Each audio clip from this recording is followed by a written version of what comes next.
L'attrait principal de ces journées du patrimoine, c'est évidemment de pouvoir visiter des lieux d'ordinaire inaccessibles, comme le manoir du Guildo par exemple. C'est un ancien couvent du XVIIe siècle.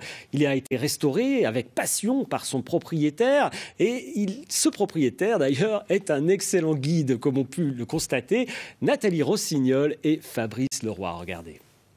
C'est une bâtisse monumentale qui domine le petit port du Guildo depuis bientôt 4 siècles. Mais il faut attendre les journées du patrimoine pour avoir le privilège d'en franchir le portail. Je vous souhaite la bienvenue à l'ancien couvent des Carmes du Guildo. Propriétaire depuis bientôt 20 ans, Gérard Rambaud, diplômé de l'école du Louvre, propose à ses visiteurs une véritable conférence. Je vais vous montrer comment était ce couvent en 1620. Une maison conventuelle, une église, une chapelle, voilà le couvent Notre-Dame du Bon-Port, tel qu'il devait être à l'époque. Mais pour visualiser les bâtiments détruits, une corde suffit. Vous avez les murs qui délimitent à la fois donc l'église, donc vous l'avez bien compris, qui se trouve ici, et puis cette chapelle.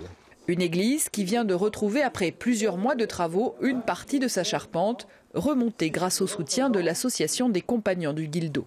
Cette charpente, c'est le dernier cri en 1620. Aux détails historiques succèdent les explications architecturales. On va garder de la Renaissance la symétrie, c'est-à-dire que vous voyez, les portes en plein cintre sont symétriques. Hein.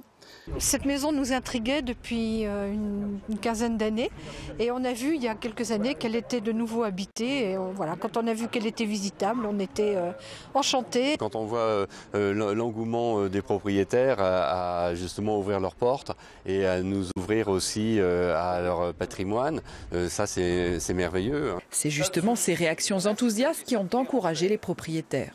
On a ouvert une fois, 2 fois, et on s'est aperçu qu'en fin de compte, il y avait pas une demande, mais un souhait de voir et de comprendre.